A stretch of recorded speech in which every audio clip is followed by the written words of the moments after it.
Imagine this. You wake up tomorrow morning, grab your phone, Yeah. bleary-eyed, and then it hits you. This chilling thought. Every single online account you have, email, bank, cloud storage, social media, everything, it could already be compromised. Not because you messed up, not because you clicked a bad link, but because billions, literally billions of credentials, maybe including yours, just got dumped online. This isn't, some movie plot. It's not just another headline you can ignore. This is real. It's one of the largest, maybe the largest data exposures in U.S. history. We're talking 16 billion unique passwords. It's like this invisible disaster just unfolding under our noses, a ticking time bomb, really. So today, we're going to do a deep dive. We'll peel back the layers on this whole cybersecurity mess. How did it happen? Who's affected? What does it really mean for our online safety? And crucially, why this isn't just a one-off thing. Why it's maybe a preview of what's coming. Okay, let's just try and unpack the scale of this first. 16 billion login credentials exposed. Just sit with that number, 16 billion. It's almost impossible to really comprehend, isn't it? It really is. More than double the entire global population. Right. And these aren't just, random old accounts. Yeah, exactly. We're talking Google, Facebook, Apple, Telegram, GitHub. Platforms people use every single day. The core of their digital lives. And many, many more besides those big names. The sheer scale is what sets this apart. It's staggering. And Cyber News, the researchers who uncovered a lot of this, they detail the breadth and depth of it. It wasn't found in just one massive database. Right, that's key. It wasn't one single leak. No, it was scattered across more than 30 huge individual data sets. And some of those data sets, just on their own, held something like 3.5 billion records each. 3.5 billion in one data set. Yes. So a single one of these could rival some of the biggest breaches we've ever seen historically. And here we have over 30 of them. And how were they found? Were they, hidden deep on the dark web? That's the truly unnerving part. Many weren't particularly hidden. They were just sitting there in unsecured online locations, openly accessible, sometimes for long periods. Pretty much. Waiting for someone to stumble upon them, copy them, sell them. And what really stands out, beyond the sheer volume, is the quality of the data.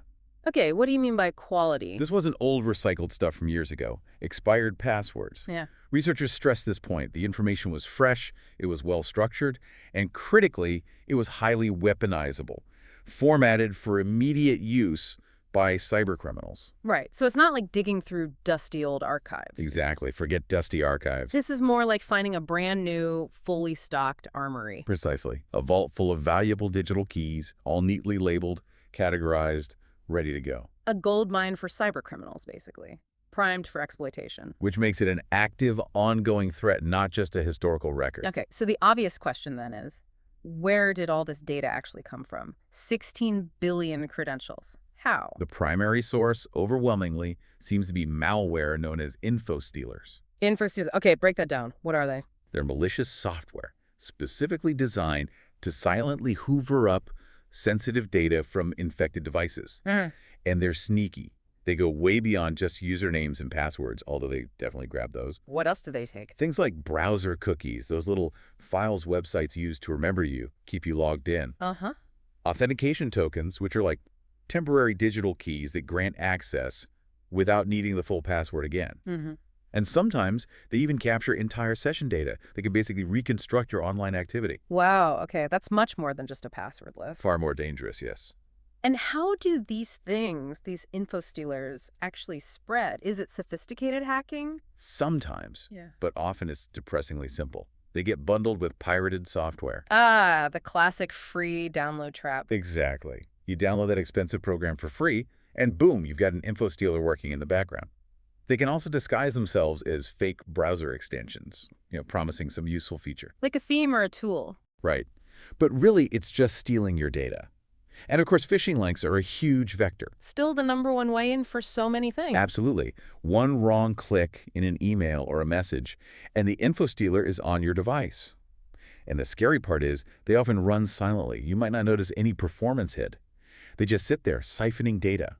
And once a device is infected, it basically becomes a data farm for the criminals running the infostealer. It continuously collects information. And here's the crucial step that leads to these gigaleaks. Okay. The data doesn't just stay on your computer. It gets bundled up, often encrypted, and uploaded. Uploaded to vast, centralized databases controlled by the criminals. So they aggregate it all. Exactly.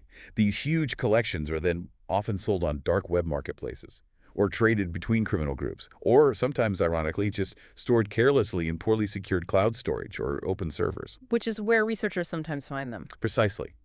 It creates this awful cycle. Your stolen data becomes a commodity, funding more crime, enabling more attacks. And just to really hammer home the scale we're talking about, you mentioned something earlier about a big find in May. Yes, that's a good example. Back in May, researchers found a single database with 184 million records. 184 million, that sounds enormous on its own. It is enormous. It made headlines. But in the context of this 16 billion credential exposure, Let me guess. that 184 million record database didn't even crack the top 20 largest leaks involved in this broader event. Wow. Okay, that really puts it in perspective. This is just on another level entirely. It really highlights how unprecedented this aggregation of data is. You mentioned earlier the quality of the data, that it's not just usernames and passwords. Can we dig into that a bit more? What else is in these entries? Yeah, this is absolutely critical to understand the true danger here. We think breach, we think password, Right. but these data sets often contain much more. Typically, you'll find the URL, the specific website or service, the username, the password, yes, but often also browser cookies, authentication tokens. Which you said are like temporary keys? Exactly. Potent temporary keys. And often, there's also metadata, device fingerprints. Device fingerprints. What's that? It's a collection of technical details about your device browser type, OS, screen resolution, installed fonts, IP address history, things like that. Combined, they create a unique identifier for your computer or phone, highly traceable. Okay, so they have the password, the username, the website, cookies, tokens, even details about my specific device. What can they do with all that? This is where it gets really terrifying. With that combination, especially fresh cookies and tokens, a hacker can essentially simulate your entire online session. Simulate it? Like pretend to be me? Precisely. And this allows them to bypass many forms of two-factor authentication. Wait, bypass 2FA, but isn't that supposed to be the big protection? It is, and it's still crucial. But think about it. 2FA usually kicks in when you first log in from a new device or location. If the hacker uses your stolen cookies and tokens, the website thinks you're already logged in from your usual device. Ah, because the cookie says this person is already authenticated. Exactly. The system believes the initial password and 2FA check has already happened, so they might get straight in. This gives them persistent access. They can operate as you, maybe for days or weeks, without triggering new login alerts. Completely undetected. Often, yes. It's like they become a digital ghost of you. And while app-based 2FA or hardware keys are stronger, sophisticated session hijacking can sometimes even get around those if the initial data theft is comprehensive enough.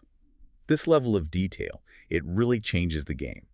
As one cyber news researcher, Uris Nazarovas, and the security expert Bob Diachenko put it, they said, "This is more than a leak. It's a blueprint for mass digital exploitation." A blueprint. That's a powerful image. It is. It's not just a list of victims. It's an instruction manual for how to exploit them.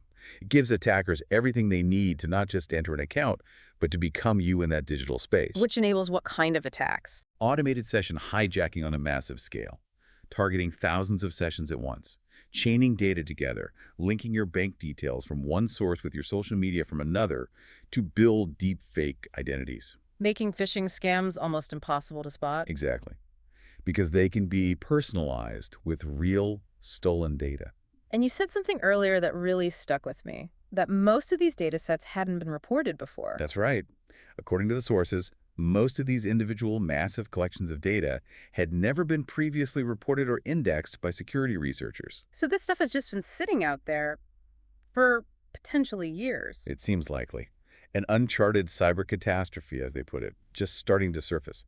Imagine this huge reservoir of toxic data, hidden from view, being compiled, traded, used, completely under the radar. That lack of prior reporting is huge. It means people had no idea they were even at risk. Precisely. No chance to change passwords, no chance for organizations to warn users or bolster defenses. It amplifies the danger significantly. So, okay, this is obviously bad, really bad. But some people listening might still think, all right, I get it. I need to change my password, maybe finally turn on 2FA everywhere. But you're saying the consequences run deeper than that. Much deeper. This isn't just about individuals losing access to their Facebook account, as frustrating as that is. The ripple effects hit institutions, governments, businesses, the very fabric of trust in our digital world. How so? What are the broader implications? Well, think about what those credentials unlock. It's not just social media. This data could grant access to corporate VPNs, the secure tunnels into company networks, Okay, that's serious. or developer platforms like GitHub, where source code for critical software lives. Imagine the supply chain risks there. Yeah, changing a bit of code could impact millions. Exactly. Access to internal corporate portals as sensitive data, intellectual property, even government services. Accessing citizen data, potentially disrupting services, it's a systemic vulnerability. Yeah. A breach in one person's seemingly minor account can become a gateway into something much bigger. So it's a gateway to what kind of bigger attacks? A whole cascade of them. Identity theft is a major one, using your stolen persona to open accounts, apply for loans. Business email compromise, or BEC, is huge. Attackers use compromised credentials, maybe combined with session hijacking, to impersonate executives or vendors. To trick employees into sending money. Millions are lost that way. Highly sophisticated, personalized phishing scams, fueled by the rich data in these leaks, and targeted ransomware attacks. Gaining initial access through a compromised employee credential is a common starting point for ransomware gangs to cripple entire organizations. So one leak can lead to a company-wide disaster. Absolutely. Individual vulnerabilities aggregate into massive systemic risks. You called it a domino effect earlier. It really is, and we've likely only seen the first few dominoes fall. Each compromised credential, each stolen cookie is like a lever. A lever to pry open other doors. Often across completely different platforms or systems. It connects everything. It's not just my data, it's how my data connects to everything else. Precisely. The interconnectedness is both a strength and a massive vulnerability. And when this kind of data becomes public or semi-public on these forums, what happens then? It becomes a playbook, an exploitation playbook available globally. It's not just one skilled hacker using it. It gets picked up by organized crime syndicates, state-sponsored groups, even less sophisticated actors who can now use powerful automated tools fueled by this data. So it democratizes cybercrime in a terrifying way. It certainly lowers the barrier to entry for causing significant harm. The threat becomes truly global and pervasive. So who exactly is affected by this? You mentioned the big names, Google, Facebook, Apple. Pretty much everyone with an online presence is potentially affected, given the source seems to be widespread Infostealer infections. It doesn't discriminate based on platform loyalty then. Not at all. Apple, Android, Google, Facebook, Telegram, Zoom for video calls, Twitch for streaming, GitHub for developers, even various government service portals have been implicated based on the data found. It's a very broad net. You also mentioned some ambiguity in how these data sets were labeled. Yes, that's a real challenge. Some had hints, like one large set seemingly focused on Russian users, another explicitly named Telegram. Suggesting a specific target or source? Right. But many others were just generically labeled logins, credentials, combo list, master database, things like that. Which makes it hard to know exactly what's in them. Extremely hard. This lack of clarity is dangerous. It means we don't know the full scope. We don't know which specific services might be disproportionately affected within those generic lists. You don't know what we don't know. That sums it up perfectly. It hampers effective response from everyone, users, companies, researchers. It's like trying to fight a fire blindfolded. How have the big tech companies actually responded to this? You mentioned Google and the FBI issued warnings. Yes, Google urged password updates and caution with links. The FBI warned about clicking unknown links, clearly targeting the Infostealer vector. Which is good, proactive advice. It is. But the response from some other major players like Facebook, Apple, GitHub has been, well, more muted. How so? Either relative silence or statements emphasizing that there wasn't a centralized breach of their specific corporate servers. Ah, the careful wording. We weren't directly hacked. Exactly. And Cyber News themselves clarified this important distinction. They stressed it wasn't a direct breach of, say, Google's main servers, but, and this is the crucial part, they confirmed that credentials linked to their login portals were definitely exposed. Because they were stolen from users' devices by Infostealers. Precisely. The data was harvested from the endpoints from your infected computer or phone, not from the company's central infrastructure. So technically, the companies might be correct in saying their servers weren't breached directly. Technically, yes. But for the user, does a distinction really matter? Their login for that service is still compromised. Exactly. The outcome for the user is the same. Your Gmail login, your Apple ID password, your Facebook credentials if they were harvested by an Infostealer. They're out there in these data sets. The threat to you, the user, is absolutely real, regardless of where the initial data theft occurred. And the silence or the very careful denials from some platforms. It's not particularly reassuring, is it? It creates a disconnect. The threat is real, but the acknowledgement feels incomplete. Okay, so this is huge, it's scary, the data is incredibly detailed, and it affects potentially everyone. The big question, the one everyone listening wants answered is, what can I actually do? It feels overwhelming. It definitely can feel overwhelming, like facing a tidal wave. But you're not helpless. There are concrete, practical steps you can take right now. It starts with the basics, yes, but doing them consistently and understanding why they're more critical than ever. All right, let's break it down. What's step one? Step one, absolutely foundational. Enable two-factor authentication, 2FA, everywhere you possibly can. On every account that offers it. Every single one. Whether it's SMS codes to your phone, or preferably using an authenticator app like Google Authenticator, Authy, or even a physical hardware key for really sensitive accounts. Why is 2FA so important here? Because it's that second lock on the door. Even if a hacker gets your password from one of these leaks, they likely won't have that second factor, the code from your phone or app. It stops them cold in many cases. It's your digital deadbolt. A very good analogy. Prioritize app-based or hardware keys over SMS if possible, as SMS can be vulnerable to SIM swapping, but any 2FA is far better than none. Okay, 2FA everywhere. What's next? Next, and this is non-negotiable today, use a password manager. Like LastPass, 1Password, Bitwarden. Exactly. Or even the ones built into browsers like Chrome or Firefox, though dedicated managers often have more features. Their main job isn't just storing passwords conveniently. It's creating unique, strong, complex passwords for every single account. Ah, so the uniqueness is key. Absolutely paramount. Password reuse is the fuel for credential stuffing attacks. Explain credential stuffing again quickly. Hackers take a username-password pair stolen from one site, like from this GigaLeak, and automatically try it on hundreds of other sites. If you reuse that password on your bank, your email, your shopping sites, boom, they're into all of them from just one compromised password. A password manager stops that by making every password different. Precisely. A breach of one site doesn't automatically compromise all your others. It contains the damage significantly. All right, 2FA on, unique passwords via a manager. What else? Be proactive, monitor for leaks, regularly check services like, have I been pwned? Have I been pwned? You just type in your email address. Yes. It cross-references your email against known public data breaches and tells you if you've appeared. It's a crucial early warning system. If your email shows up, you know you need to change passwords immediately on affected accounts, and likely related ones too. It's about staying informed about your own exposure. Exactly. Knowledge is power here. Okay, anything else on the personal protection front? One more thing. Digital housekeeping. Clean up your digital footprint. Go through and delete old, unused online accounts. That forum you joined in 2010, that shopping site you used once, that app you tried and abandoned. Get rid of them. Yes. Every forgotten account is potential attack surface, another entry point, especially if you reused passwords back then. Fewer accounts, less risk. Exactly. Reduce your attack surface. Those are great practical steps for individuals. What about businesses or people managing sensitive data?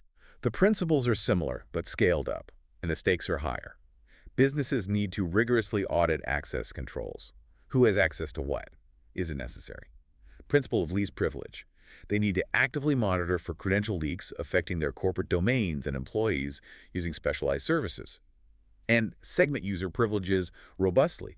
Don't give admin rights to someone who just needs to read files. Minimize the blast radius if one account gets hit. Precisely. Yeah. And fundamentally, organizations need to instill a culture where credentials are treated like gold. Treat credentials like currency. Because in the digital world, they absolutely are. They're the keys to the kingdom, personal and professional. So we've talked about the scale, the cause, the impact, the response, and what individuals can do. Looking ahead, what does this mean for the future? You said this might just be the beginning. That's a really sobering thought, isn't it? Cyber News themselves observed that new massive data sets like these are surfacing constantly, sometimes every few months. So this isn't a single event we recover from, it's the new normal. It points towards a continuous ongoing bleed of data, rather than just isolated Big Bang breaches. And you mentioned the evolution of cybercrime earlier. How is this changing things? We're seeing a shift towards industrialization. It's less about individual hackers finding one vulnerability and more about this constant harvesting via Infostealers. Then this harvested data is aggregated, stitched together from countless sources, creating incredibly rich profiles. Combining data from different breaches or infections? Exactly. Then this aggregated data is analyzed, packaged, sold on sophisticated dark web markets that function like real businesses. And finally, it's deployed using automated tools at a massive scale. Ransomware as a service, phishing kits. It's become an industry. A highly efficient global industry Mhm. built on stolen data. It's not just a breach anymore. It's a supply chain for cybercrime. And you threw AI into the mix earlier as well. How does that complicate things further? AI is like pouring gasoline on the fire. It can automate and enhance nearly every stage of this process, crafting hyper-realistic phishing emails tailored with stolen personal details, making them incredibly hard to detect. Because they look so legitimate. Right. Synthesizing fake identities from data fragments for more complex fraud, automating the search for vulnerabilities, developing exploits. There's even research into using AI to bypass security systems, potentially even things like voice or facial recognition down the line. So AI accelerates the threat. Massively. It increases the speed, scale, and sophistication of attacks beyond what humans alone could manage. So, connecting all this, we are clearly entering, or maybe we're already deep into, an era where digital trust is perpetually under siege. The 16 billion passwords aren't just a shocking statistic from the past. They're a preview. Exactly. A preview of a future where our online identities are constantly vulnerable, and vigilance isn't just recommended, it's essential for survival. It really reframes how we need to think about this. We used to see hacks as these isolated incidents. You got hacked, you fixed it, you moved on. But this suggests we're living in a fundamentally different reality now, a post-breach world. That's a very accurate way to put it. The assumption has to shift. Assume your data is already out there somewhere. To some extent, yes. It's highly probable that some piece of your information, an old password, an email address, maybe more, is circulating in these data sets. So the question isn't if you've been compromised, But what are you going to do about it, knowing that's the landscape we live in? which fundamentally changes the nature of the internet we use every day. It does. The internet built for convenience, connection, sharing.